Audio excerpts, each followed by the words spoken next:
गीता के 2000 वर्ष बाद तक धर्म के नाम पर संप्रदाय नहीं बने थे, इसीलिए गीता मजहब मुक्त है।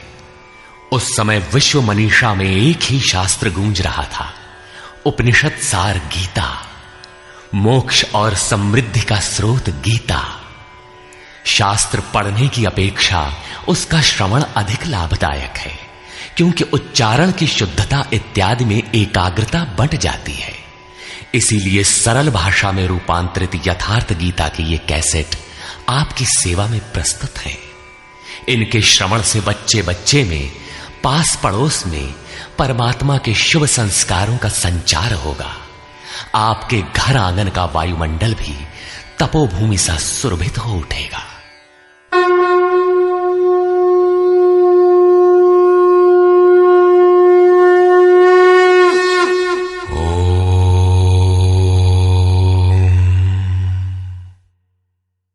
श्री परमात्मने नमः। यथार्थ गीता, श्रीमद् भगवद गीता, अथाष्टमो अध्याय। 7वें अध्याय के अंत में योगेश्वर श्री कृष्ण ने कहा कि पुण्य कर्म अर्थात नियत कर्म आराधना को करने वाले योगी संपूर्ण पापों से छूटकर उस व्याप्त ब्रह्म को जानते हैं। अर्थात कर्म कोई ऐसी वस्तु है जो व्याप्त ब्रह्म की जानकारी दिलाता है। उस कर्म को करने वाले व्याप्त ब्रह्म को, संपूर्ण कर्म को, संपूर्ण अध्यात्म को, संपूर्ण अधिदैव, अधिभूत और अधियज्ञ सहित मुझको जानते हैं। अतः कर्म कोई ऐसी वस्तु है जो इन सब से परिचित कराती है। वे अंतकाल में भी मुझको ही जानते हैं। उनकी जानकारी कभी विस्मृत नहीं होती। इस पर अर्जुन ने इस अध्याय के प्रारंभ में ही उन्हीं शब्दों को दोहराते हुए प्रश्न रखा। अर्जुन उवाच।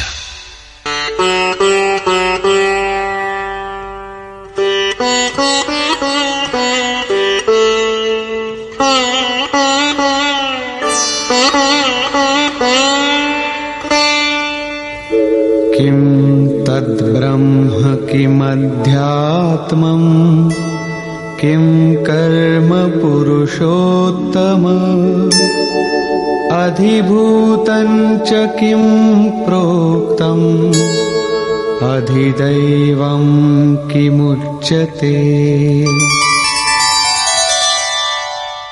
हे पुरुषोत्तम, वो ब्रह्म क्या है, अध्यात्म क्या है, कर्म क्या है, अधिभूत तथा अधिदैव किसे कहा जाता है? अधियज्ञः कथं कोत्र देहेऽस्मिन् मधुसूदन प्रयाणकाले च कथं ज्ञेयोऽसि नियतात्मभिः। हे मधुसूदन, यहां अधियज्ञ कौन है और वह इस शरीर में कैसे है?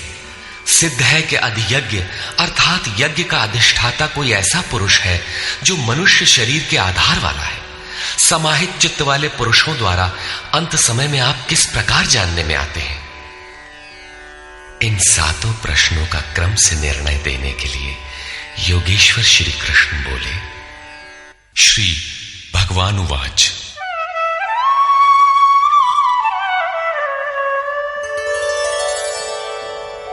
अक्षरं ब्रह्म परमं स्वभावोऽध्यात्ममुच्यते भूतभावोद्भवकरो विसर्गः कर्म संज्ञितः। अक्षरम ब्रह्म परमम, जो अक्षय है, जिसका क्षय नहीं होता, वही परम ब्रह्म है। स्वभावः अध्यात्मम उच्यते, स्वयं में स्थिर भाव ही अध्यात्म अर्थात आत्मा का आधिपत्य है। इससे पहले सभी माया के आधिपत्य में रहते हैं, किंतु जब स्वभाव अर्थात स्वरूप में स्थिर भाव अर्थात स्वयं में स्थिर भाव मिल जाता है तो आत्मा का ही आधिपत्य उसमें प्रवाहित हो जाता है। यही अध्यात्म है, अध्यात्म की पराकाष्ठा है। भूत भावोद्भव करः, भूतों के वे भाव जो कुछ न कुछ उद्भव करते हैं, अर्थात प्राणियों के वे संकल्प जो भले अथवा बुरे संस्कारों की संरचना करते हैं, उनका विसर्ग अर्थात विसर्जन, उनका मिट जाना ही कर्म की पराकाष्ठा है। यही संपूर्ण कर्म है जिसके लिए योगेश्वर ने कहा था, वो संपूर्ण कर्म को जानता है। वहां कर्म पूर्ण है, आगे आवश्यकता नहीं है। नियत कर्म, इस अवस्था में जबकि भूतों के वे भाव जो कुछ न कुछ रचते हैं, भले अथवा बुरे संस्कार संग्रह करते हैं, बनाते हैं, वे जब सर्वथा शांत हो जाएं, यही कर्म की संपूर्णता है। इसके आगे कर्म करने की आवश्यकता नहीं रह जाती। अतः कर्म कोई ऐसी वस्तु है जो भूतों के संपूर्ण संकल्पों को, जिनसे कुछ न कुछ संस्कार बनते हैं, उनका शमन कर देती है। कर्म का अर्थ है आराधना, चिंतन, जो यज्ञ में है। अधिभूतं क्षरो भावः पुरुषश्चाधिदैवतम्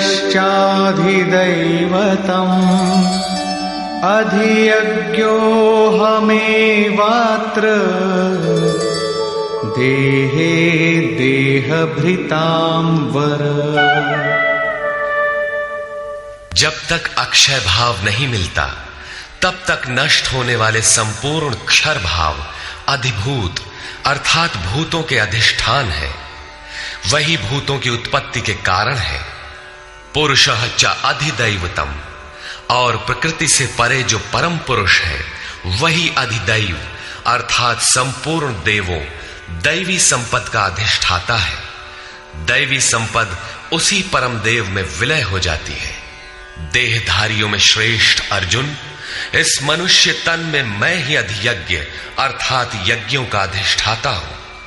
अतः इसी शरीर में अव्यक्त स्वरूप में स्थित महापुरुष ही अधियज्ञ है। योगेश्वर श्री कृष्ण एक योगी थे जो संपूर्ण यज्ञों का भोक्ता है। अंत में यज्ञ उसमें प्रवेश पा जाते हैं, वही परम स्वरूप मिल जाता है। इस प्रकार अर्जुन के 6 प्रश्नों का समाधान हुआ। अब अंतिम प्रश्न कि अंत काल में कैसे आप जानने में आते हैं जो कभी विस्मृत नहीं होते।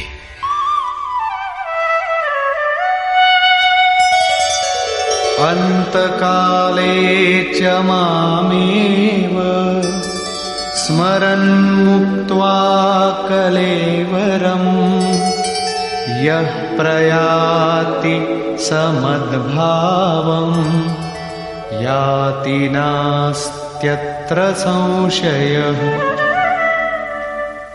योगेश्वर श्री कृष्ण कहते हैं, जो पुरुष अंतकाल में अर्थात मन के निरोध और विलय काल में मेरा ही स्मरण करते हुए शरीर के संबंध को छोड़ अलग हो जाता है, वो मद्भावम साक्षात मेरे स्वरूप को प्राप्त होता है, इसमें संशय नहीं है।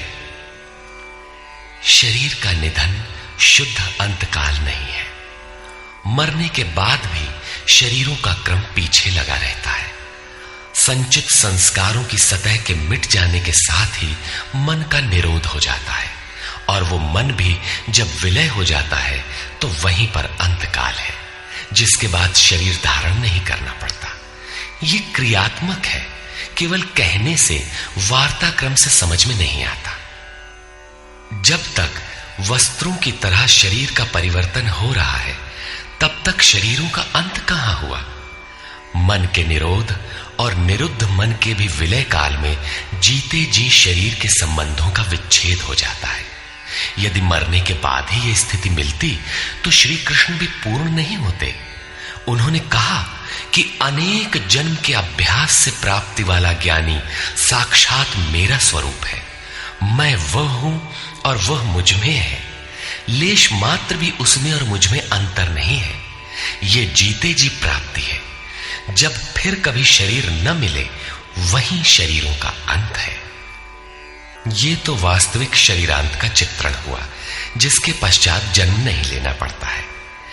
दूसरा शरीरांत मृत्यु है, जो लोक प्रचलित है, किंतु इस शरीरांत के पश्चात पुनः जन्म लेना पड़ता है।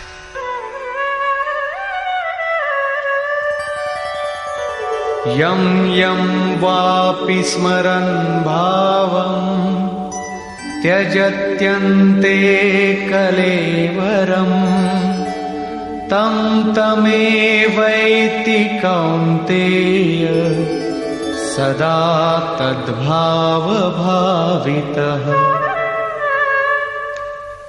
कौन्तेय, मृत्यु के समय मनुष्य जिस भी भाव को स्मरण करता हुआ शरीर को त्यागता है, उसको ही प्राप्त होता है।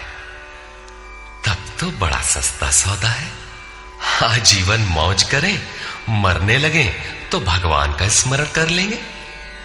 किंतु श्री कृष्ण कहते हैं ऐसा होता नहीं।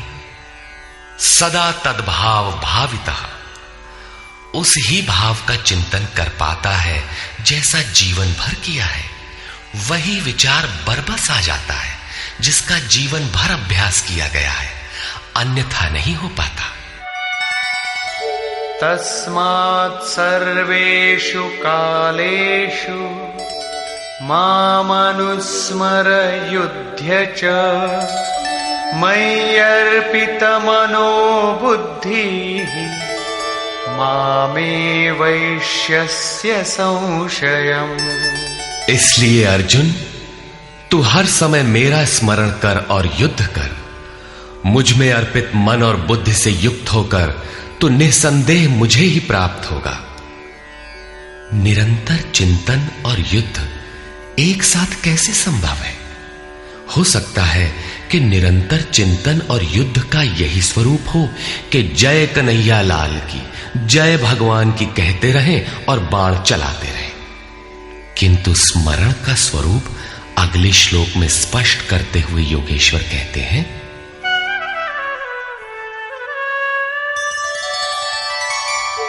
अभ्यासयोगयुक्तेन चेतसा नान्यगामिना परमं पुरुषं दिव्यं याति पार्थानुचिन्तयन्।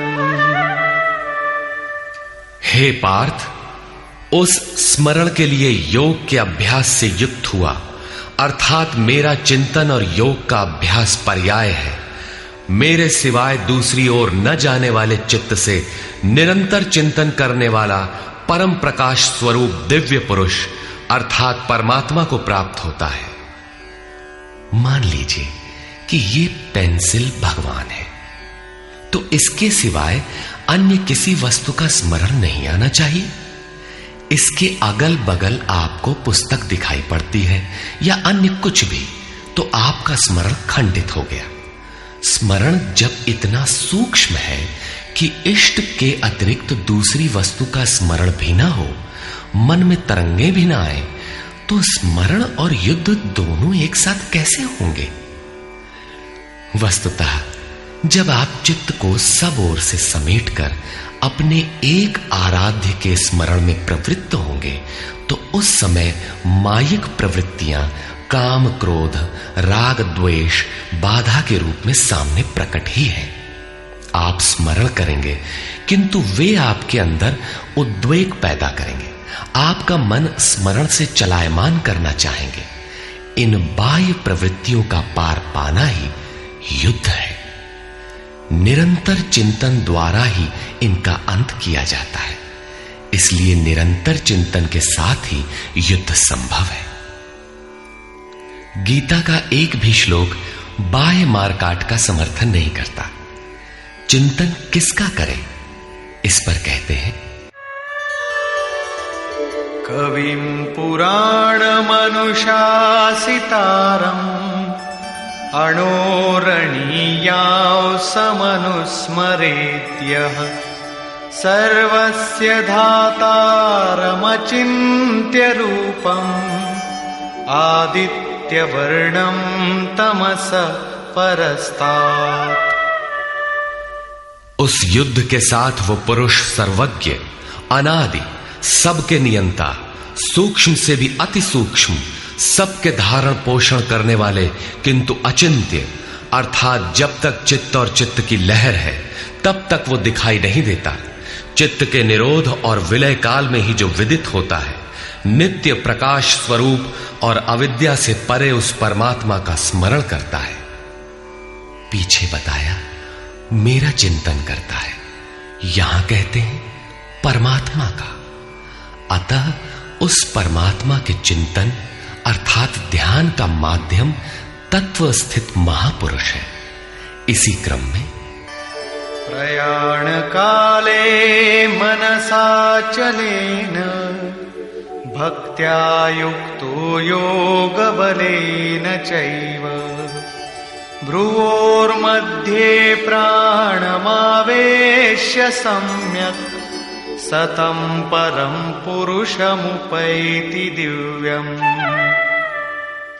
जो निरंतर उस परमात्मा का स्मरण करता है वो भक्ति युक्त पुरुष प्रयाण काले, मन के विलीन अवस्था काल में योग बल से अर्थात उसी नियत कर्म के आचरण द्वारा भ्रिकुटी के मध्य में प्राण को भली प्रकार स्थापित करके अर्थात प्राण अपान को भली प्रकार सम करके न अंदर से उद्वेग पैदा हो न बाह्य संकल्प कोई लेने वाला हो, सत रज तम भली प्रकार शांत हो, सुरत इष्ट में ही स्थित हो, उस काल में वो अचल मन अर्थात स्थिर बुद्धि वाला पुरुष उस दिव्य पुरुष परमात्मा को प्राप्त होता है।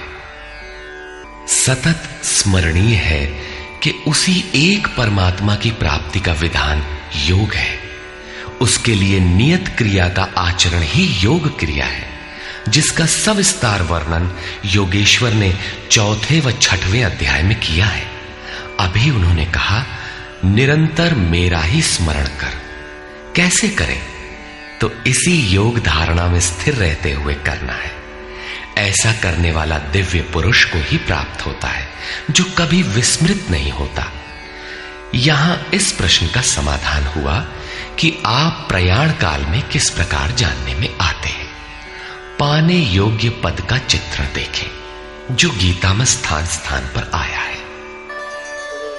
यदक्षरं वेदविदो वदन्ति विशन्ति यद्यतयो वीतरागाः यदिच्छन्तो ब्रह्मचर्यं चरन्ति तत्ते पदं संग्रहेण प्रवक्ष्ये।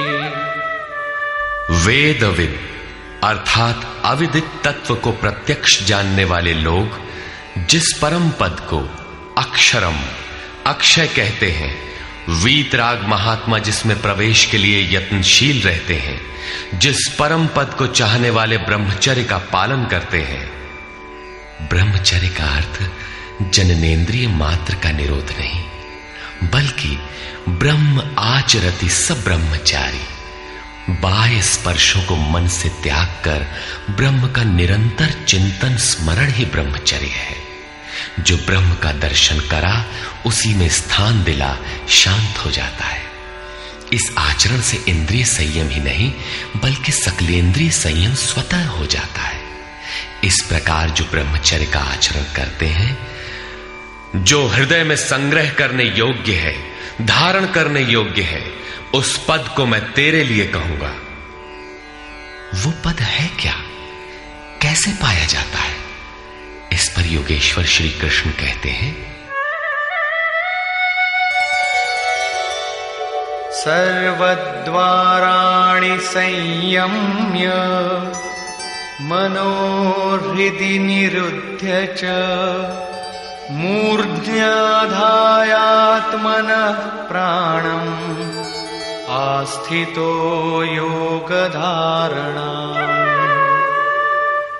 सब इंद्रियों के दरवाजों को रोककर अर्थात वासनाओं से अलग रहकर मन को हृदय में स्थित करके ध्यान हृदय में ही धरा जाता है, बाहर नहीं।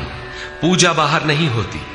और प्राण अर्थात अंतःकरण के व्यापार को मस्तिष्क में निरोध कर योग धारणा में स्थित होकर योग को धारण किए रहना है, दूसरा तरीका नहीं है। इस प्रकार स्थित होकर ओमित्येकाक्षरं ब्रह्म व्याहरन् मामनुस्मरन् यः प्रयाति त्यजन् देहं स याति परमां गतिम्। जो पुरुष ओम इति ओम इतना ही जो अक्षय ब्रह्म का परिचायक है, उसका जाप तथा मेरा स्मरण करता हुआ शरीर का त्याग कर जाता है, वो पुरुष परम गति को प्राप्त होता है। श्री कृष्ण एक योगेश्वर परम तत्व में स्थित महापुरुष सद्गुरु थे। योगेश्वर श्री कृष्ण ने बताया कि ओम अक्षय ब्रह्म का परिचायक है, तू उसका जप कर और ध्यान मेरा कर। प्राप्ति के हर महापुरुष का नाम वही होता है जिसे वो प्राप्त है, इसलिए नाम ओम का बताया और रूप अपना। योगेश्वर ने कृष्ण कृष्ण जपने का निर्देश नहीं दिया। कालांतर में भावुकों ने उनका भी नाम जपना आरंभ कर दिया और अपनी श्रद्धा के अनुसार उसका फल भी पाते हैं। जैसा कि मनुष्य की श्रद्धा जहां टिक जाती है, वहां मैं ही उसकी श्रद्धा को पुष्ट करता तथा मैं ही फल का विधान भी करता हूं। श्री कृष्ण ओम पर बल देते हैं। ओहम स ओम, अर्थात वो सत्ता मेरे भीतर है। ये ओम भी उस परम सत्ता का परिचय देकर शांत हो जाता है। वास्तव में उस प्रभु के अनंत नाम है, किंतु जप के लिए वही नाम सार्थक है जो छोटा हो, श्वास में ढल जाए और एक परमात्मा का ही बोध कराता हो। उससे भिन्न अनेक देवी देवताओं की अविवेकपूर्ण कल्पना में उलझाकर लक्ष्य से दृष्टि न हटाते।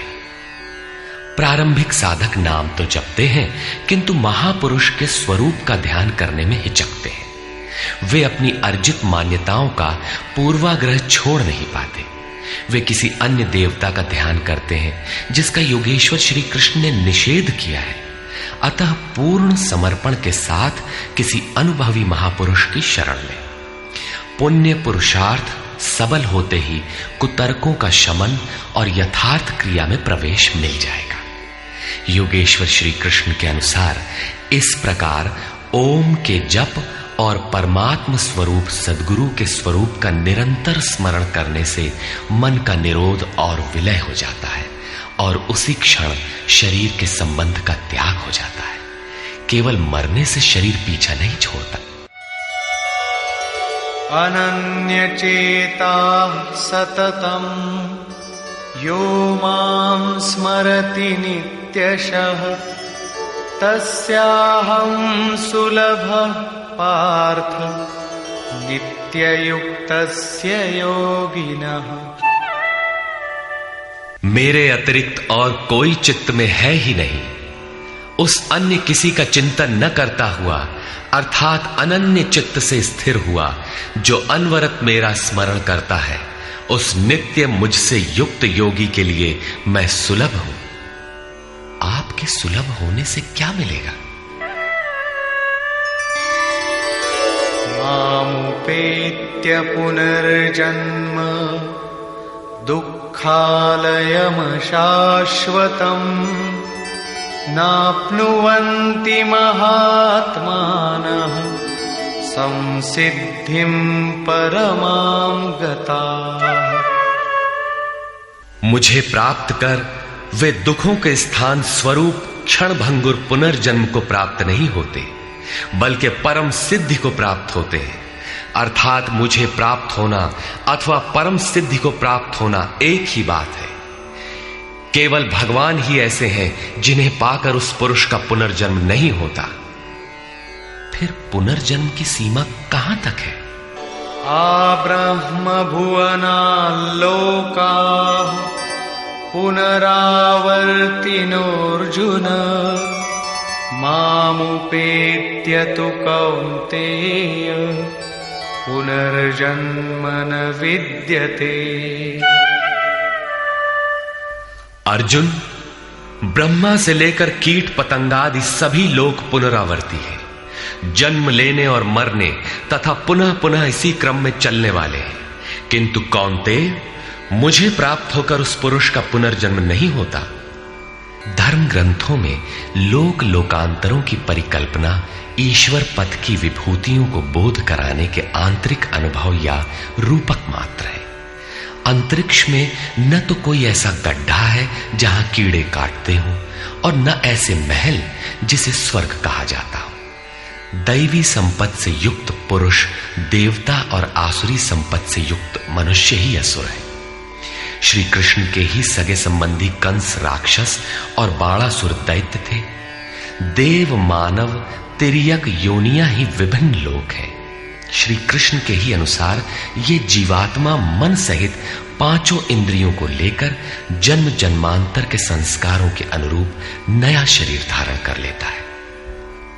अमर कहे जाने वाले देवता भी मरण धर्मा है। क्षीणे पुण्ये मर्त्य लोकम विशन्ति। इससे बड़ी क्षति क्या होगी? वो देवतन ही किस काम का जिसमें संचित पुण्य भी समाप्त हो जाए। देवलोक, पशुलोक, कीट पतंगादि लोग भोगलोक मात्र है। केवल मनुष्य ही कर्मों का रचयिता है, जिसके द्वारा वो उस परम धाम तक को प्राप्त कर सकता है जहां से पुनरावर्तन नहीं होता। यथार्थ कर्म का आचरण करके मनुष्य देवता बन जाए, ब्रह्मा की स्थिति प्राप्त कर ले, किंतु वो पुनर्जन्म से तब तक नहीं बच सकता जब तक कि मन के निरोध और विलय के साथ परमात्मा का साक्षात्कार करके उसी परम भाव में स्थित न हो जाए। उसका पुनर्जन्म नहीं होना है, किंतु इस अव्यक्त स्थिति से पूर्व जब तक उसके पास अपनी बुद्धि है, जब तक वो ब्रह्मा है, वो पुनर्जन्म की परिधि में ही है। इन्हीं तथ्यों पर प्रकाश डालते हुए योगेश्वर श्री कृष्ण कहते हैं, सहस्रयुग पर्यन्तम् अहर्यद् ब्रह्मणो विदुः रात्रिं युग सहस्रान्ताम् तेहोरात्रविदो जनाः। जो 1000 चतुर्युगों की ब्रह्मा की रात्रि और 1000 चतुर्युगों के उसके दिन को साक्षात जानते हैं, वे पुरुष समय के तत्व को यथार्थ जानते हैं। प्रस्तुत श्लोक में दिन और रात विद्या और अविद्या के रूपक हैं। ब्रह्म विद्या से संयुक्त बुद्धि ब्रह्मा की प्रवेशिका तथा ब्रह्म विद्वरिष्ठ बुद्धि ब्रह्मा की पराकाष्ठा है। विद्या से संयुक्त बुद्धि ही ब्रह्मा का दिन है। जब विद्या कार्यरत होती है, उस समय योगी स्वरूप की ओर अग्रसर होता है। अंतःकरण की सहस्रों प्रवृत्तियों में ईश्वरीय प्रकाश का संचार हो उठता है। इस प्रकार अविद्या की रात्रि आने पर अंतःकरण की सहस्रों प्रवृत्तियों में माया का द्वंद्व प्रवाहित होता है। प्रकाश और अंधकार की यहीं तक सीमा है। इसके पश्चात न तो अविद्या रह जाती है और न विद्या ही। वो परम तत्व परमात्मा विदित हो जाता है। जो इसे तत्व से भली प्रकार जानते हैं, वे योगी जन काल के तत्व को जानने वाले हैं कि कब अविद्या की रात होती है, कब विद्या का दिन आता है, काल का प्रभाव कहां तक है अथवा समय कहां तक पीछा करता है। प्रारंभिक मनीषी अंतःकरण को चित्त अथवा कभी कभी केवल बुद्धि कहकर संबोधित करते थे। कालांतर में अंतःकरण का विभाजन मन, बुद्धि, चित्त और अहंकार की 4 प्रमुख वृत्तियों में किया गया।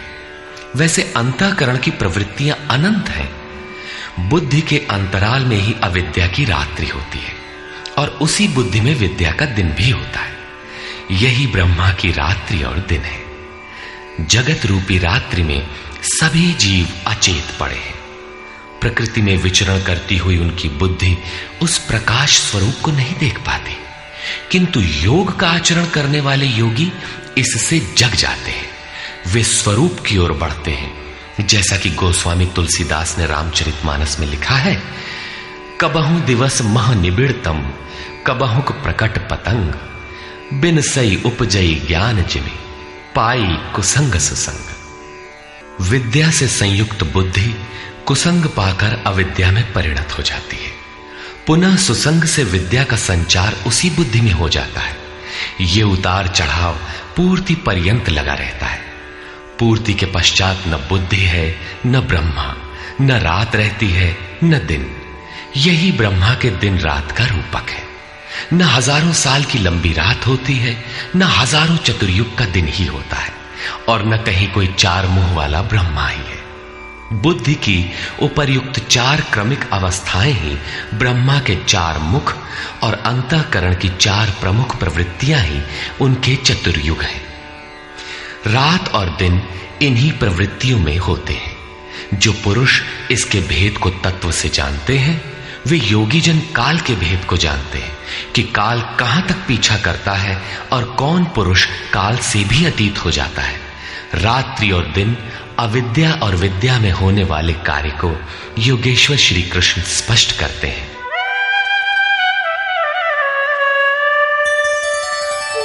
अव्यक्ताद्व्यक्तयः सर्वाः प्रभवन्त्यः रागमे, रात्र्यागमे प्रलीयन्ते, तत्रैवाव्यक्त संज्ञके। ब्रह्मा के दिन के प्रवेश काल में अर्थात विद्या, दैवी संपत्ति के प्रवेश काल में संपूर्ण प्राणी अव्यक्त बुद्धि में जागृत हो जाते हैं, और रात्रि के प्रवेश काल में उसी अव्यक्त अदृश्य बुद्धि में जागृति के सूक्ष्म तत्व अचेत हो जाते हैं। वे प्राणी अविद्या की रात्रि में स्वरूप को स्पष्ट देख नहीं पाते, किंतु उनका अस्तित्व रहता है। जागृत होने और अचेत होने का माध्यम यह बुद्धि है, जो सब में अव्यक्त रहती है, दृष्टिगोचर नहीं है। भूतग्रामः स एवायम्, भूत्वा भूत्वा प्रलीयते, रात्र्यागमे वश पार्थ, प्रभवत्यः रागमे। हे पार्थ, सब प्राणी इस प्रकार जागृत होकर, प्रकृति से विवश होकर अविद्या रूपी रात्रि के आने पर अचेत हो जाते हैं। वे नहीं देख पाते कि हमारा लक्ष्य क्या है। दिन के प्रवेश काल में वे पुनः जागृत हो जाते हैं।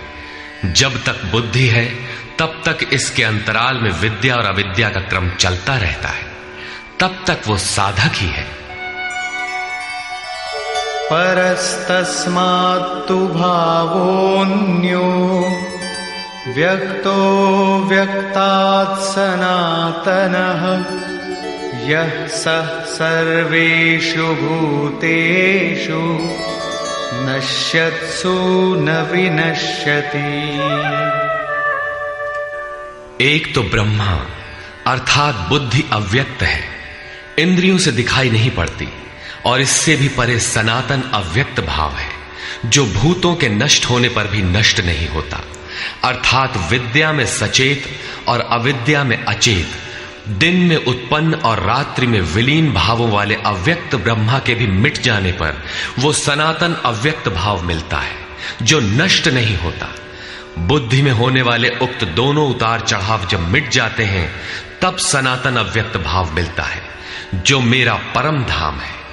जब सनातन अव्यक्त भाव प्राप्त हो गया तो बुद्धि भी उसी भाव में रंग जाती है, उसी भाव को धारण कर लेती है।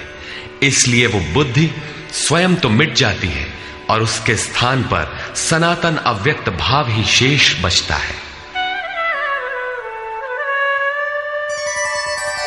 अव्यक्तोऽक्षर इत्युक्तः तमाहुः परमां गतिम्, यं प्राप्य न निवर्तन्ते, तद्धाम परमं मम। उस सनातन अव्यक्त भाव को अक्षर अर्थात अविनाशी कहा जाता है, उसी को परम गति कहते हैं। वही मेरा परम धाम है, जिसे प्राप्त होकर मनुष्य पीछे नहीं आते, उनका पुनर्जन्म नहीं होता। इस सनातन अव्यक्त भाव की प्राप्ति का विधान बताते हैं। पुरुष स पर पार्थ भक्त्या लभ्यस्त्वनन्यया यस्यान्तस्थानि भूतानि येन सर्वमिदं ततम्। पार्थ, जिस परमात्मा के अंतर्गत संपूर्ण भूत है, जिससे संपूर्ण जगत व्याप्त है, सनातन अव्यक्त भाव वाला वो परम पुरुष अनन्य भक्ति से प्राप्त होने योग्य है। अनन्य भक्ति का तात्पर्य है कि परमात्मा के सिवाय अन्य किसी का स्मरण न करते हुए उनसे जुड़ जाए। अनन्य भाव से लगने वाले पुरुष भी कब तक पुनर्जन्म की सीमा में हैं और कब वे पुनर्जन्म का अतिक्रमण कर जाते हैं, इस पर योगेश्वर कहते हैं। यत्र काले त्वनावृत्तिम् आवृत्तिं चैव योगिनः प्रयाता यान्ति तं कालं वक्ष्यामि भरतर्षभ। हे अर्जुन, जिस काल में शरीर त्याग कर गए हुए योगी जन पुनर्जन्म को नहीं पाते और जिस काल में शरीर त्यागने पर पुनर्जन्म पाते हैं, मैं अब उस काल का वर्णन करता हूं।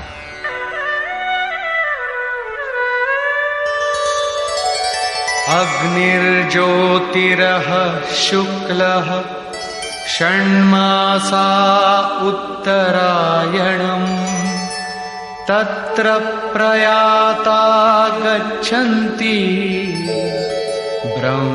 ब्रह्मविदो जनाः।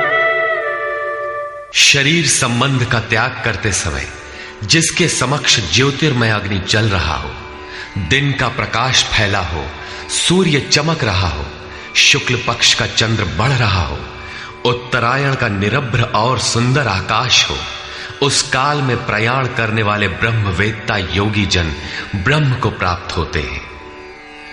अग्नि ब्रह्म तेज का प्रतीक है, दिन विद्या का प्रकाश है, शुक्ल पक्ष निर्मलता का द्योतक है, विवेक, वैराग्य, शम, दम, तेज और प्रज्ञा ये षडैश्वर्य ही षण्मास है।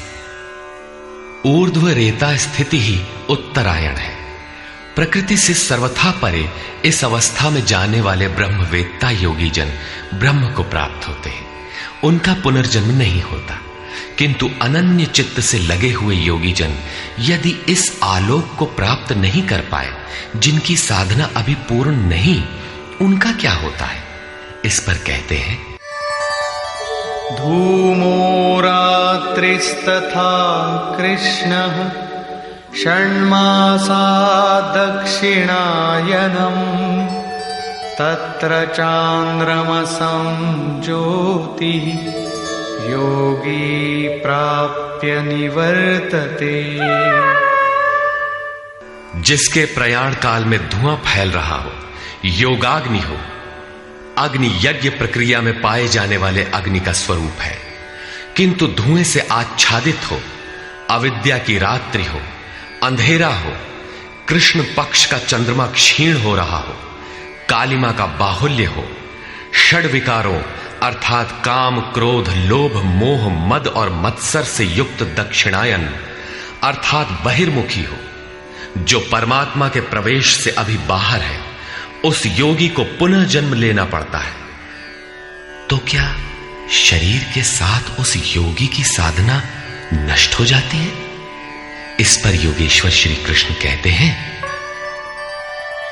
शुक्ल कृष्णे गति हेते जगतः शाश्वते मते एकया यात्यनावृत्तिम् अन्यया वर्तते पुनः। उपर्युक्त शुक्ल और कृष्ण दोनों प्रकार की गतियां जगत में शाश्वत हैं, अर्थात साधन का कभी विनाश नहीं होता।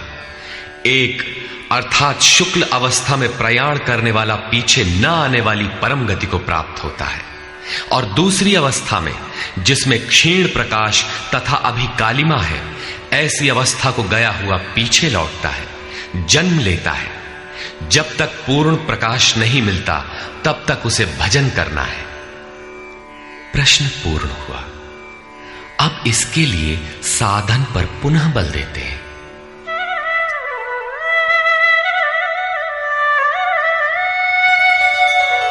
नैते श्रुति पार्थ जानन् योगी मुह्यति कश्चन तस्मात् सर्वेषु कालेषु योगयुक्तो भवार्जुन।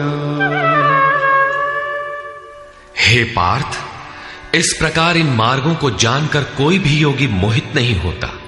वो जानता है कि पूर्ण प्रकाश पा लेने पर ब्रह्म को प्राप्त होगा और क्षीण प्रकाश रहने पर भी पुनर्जन्म में साधन का नाश नहीं होता। दोनों गतियां शाश्वत हैं। अतः अर्जुन, तो सब काल में योग से युक्त हो, अर्थात निरंतर साधन कर।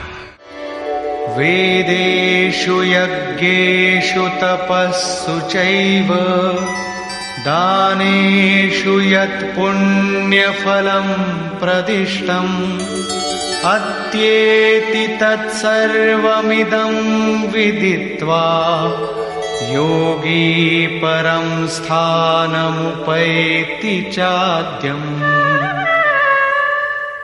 इसको साक्षात्कार सहित जानकर, मानकर नहीं, योगी वेद, यज्ञ, तप और दान के पुण्य फलों का निसंदेह अतिक्रमण कर जाता है और सनातन परम पद को प्राप्त होता है।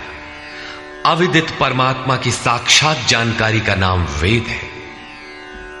वो अविदित तत्व जब विदित हो ही गया तो अब कौन किसे जाने। अतः विदित होने के पश्चात वेदों से भी प्रयोजन समाप्त हो जाता है, क्योंकि जानने वाला भिन्न नहीं है। यज्ञ अर्थात आराधना की नियत क्रिया आवश्यक थी, किंतु जब वो तत्व विदित हो गया तो किसके लिए भजन करें। मन सहित इंद्रियों को लक्ष्य के अनुरूप तपाना तप है। लक्ष्य प्राप्त होने पर किसके लिए तप करें। मन, वचन और कर्म से सर्वतोभावेन समर्पण का नाम दान है। इन सब का पुण्य फल है परमात्मा की प्राप्ति। फल भी अब विलग नहीं है, अतः इन सब की अब आवश्यकता न रही। वो योगी यज्ञ, तप, दान इत्यादि के फल को भी पार कर जाता है। वो परम पद को प्राप्त होता है। निष्कर्ष, इस अध्याय में 5 प्रमुख बिंदुओं पर विचार किया गया, जिनमें सर्वप्रथम अध्याय 7 के अंत में योगेश्वर श्री कृष्ण द्वारा बीजारोपित प्रश्नों को स्पष्ट समझाने की जिज्ञासा से इस अध्याय के आरंभ में अर्जुन ने 7 प्रश्न किए कि भगवान, जिसे आपने कहा वह ब्रह्म क्या है, वह अध्यात्म क्या है, वह संपूर्ण कर्म क्या है, अधिदैव, अधिभूत और अधियज्ञ क्या है, और अंतकाल में आप किस प्रकार जानने में आते हैं कि कभी विस्मृत नहीं होते। योगेश्वर श्री कृष्ण ने बताया कि जिसका विनाश नहीं होता वही पर ब्रह्म है। स्वयं की उपलब्धि वाला परम भाव ही अध्यात्म है, जिससे जीव माया के आधिपत्य से निकलकर आत्मा के आधिपत्य में हो जाता है, वही अध्यात्म है।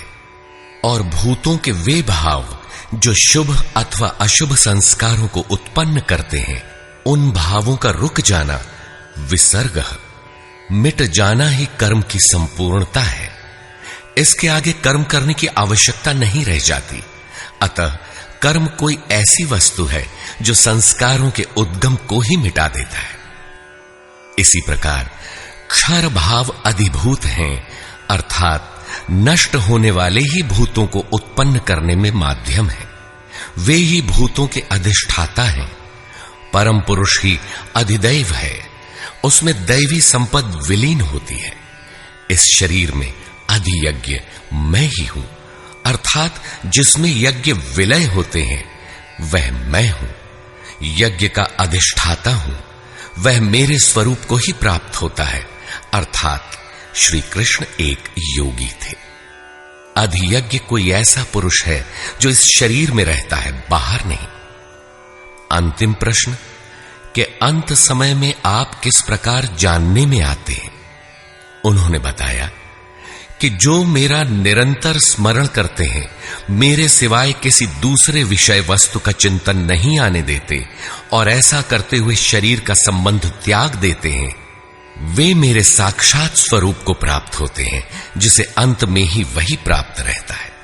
शरीर की मृत्यु के साथ यह उपलब्धि होती हो ऐसी बात नहीं है। मरने पर ही मिलता तो श्री कृष्ण पूर्ण न होते। अनेक जन्मों में चलकर पाने वाला ज्ञानी उनका स्वरूप न होता। मन का सर्वथा निरोध और निरुद्ध मन का भी विलय ही अंतकाल है, जहां फिर शरीरों की उत्पत्ति का माध्यम शांत हो जाता है। उस समय वह परम भाव में प्रवेश पा जाता है, उसका पुनर्जन्म नहीं होता। इस प्राप्ति के लिए उन्होंने स्मरण का विधान बताया। अर्जुन, निरंतर मेरा स्मरण कर और युद्ध कर, दोनों एक साथ कैसे होंगे? कदाचित ऐसा हो कि जय गोपाल हे कृष्ण कहते रहें, लाठी भी चलाते रहें। स्मरण का स्वरूप स्पष्ट किया कि योग धारणा में स्थिर रहते हुए मेरे सिवाय अन्य किसी भी वस्तु का स्मरण न करते हुए निरंतर स्मरण कर। जब स्मरण इतना सूक्ष्म है तो युद्ध कौन करेगा? मान लीजिए यह पुस्तक भगवान है, तो इसके अगल बगल की वस्तु, सामने बैठे हुए लोग या अन्य देखी सुनी कोई वस्तु संकल्प में भी न आए, दिखाई न पड़े। यदि दिखाई पड़ती है तो स्मरण नहीं है। ऐसे स्मरण में युद्ध कैसा? वस्तुतः जब आप इस प्रकार निरंतर स्मरण में प्रवृत्त होंगे तो उसी क्षण युद्ध का सही स्वरूप खड़ा होता है। उस समय मायिक प्रवृत्तियां बाधा के रूप में प्रत्यक्ष ही हैं। काम, क्रोध, राग, द्वेष दुर्जय शत्रु हैं। ये शत्रु स्मरण करने नहीं देंगे। इनसे पार पाना ही युद्ध है। इन शत्रुओं के मिट जाने पर ही व्यक्ति परम गति को प्राप्त होता है। इस परम गति को पाने के लिए अर्जुन, तू जप तो ओम का और ध्यान मेरा कर। अर्थात श्री कृष्ण एक योगी थे। नाम और रूप आराधना की कुंजी है। योगेश्वर श्री कृष्ण ने इस प्रश्न को भी लिया कि पुनर्जन्म क्या है, उसमें कौन कौन आते हैं। उन्होंने बताया कि ब्रह्मा से लेकर यावन मात्र जगत पुनरावर्ती है और इन सब के समाप्त होने पर भी मेरा परम अव्यक्त भाव तथा उसमें स्थिति समाप्त नहीं होती। इस योग में प्रविष्ट पुरुष की दो गतियां हैं। जो पूर्ण प्रकाश को प्राप्त षडैश्वर्य संपन्न ऊर्ध्वरेता है, जिसमें लेश मात्र भी कमी नहीं है, वह परम गति को प्राप्त होता है। यदि उस योग कर्ता में लेश मात्र भी कमी है, कृष्ण पक्ष सी कालिमा का संचार है, ऐसी अवस्था में शरीर का समय समाप्त होने वाले योगी को जन्म लेना पड़ता है। वह सामान्य जीव की तरह जन्म मरण के चक्कर में नहीं फंसता, बल्कि जन्म लेकर उससे आगे की शेष साधना को पूरा करता है। इस प्रकार आगे के जन्म में उसी क्रिया से चलकर वह भी वहीं पहुंच जाता है जिसका नाम परम धाम है। पहले भी श्री कृष्ण कह आए हैं कि इसका थोड़ा भी साधन जन्म मरण के महान भय से उद्धार करा के ही छोड़ता है। दोनों रास्ते शाश्वत हैं, अमिट हैं। इस बात को समझकर कोई भी पुरुष योग से चलायमान नहीं होता। अर्जुन, तू योगी बन। योगी वेद, तप, यज्ञ और दान के भी पुण्य फलों का उल्लंघन कर जाता है, परम गति को प्राप्त होता है। इस अध्याय में स्थान स्थान पर परम गति का चित्रण किया गया है, जिसे अव्यक्त, अक्षय और अक्षर कहकर संबोधित किया गया है, जिसका कभी क्षय अथवा विनाश नहीं होता। अतः ओम तत्सदिति श्रीमद् भगवद गीता सूपनिषत्सु ब्रह्म विद्यायाम योग शास्त्रे श्री कृष्णार्जुन संवादे अक्षर ब्रह्म योगो नाम अष्टमोऽध्यायः। इस प्रकार स्वामी अड़गड़ानंद कृत श्रीमद् भगवद गीता के भाष्य यथार्थ गीता का 8वां अध्याय पूर्ण होता है। हरि ओम तत्सत।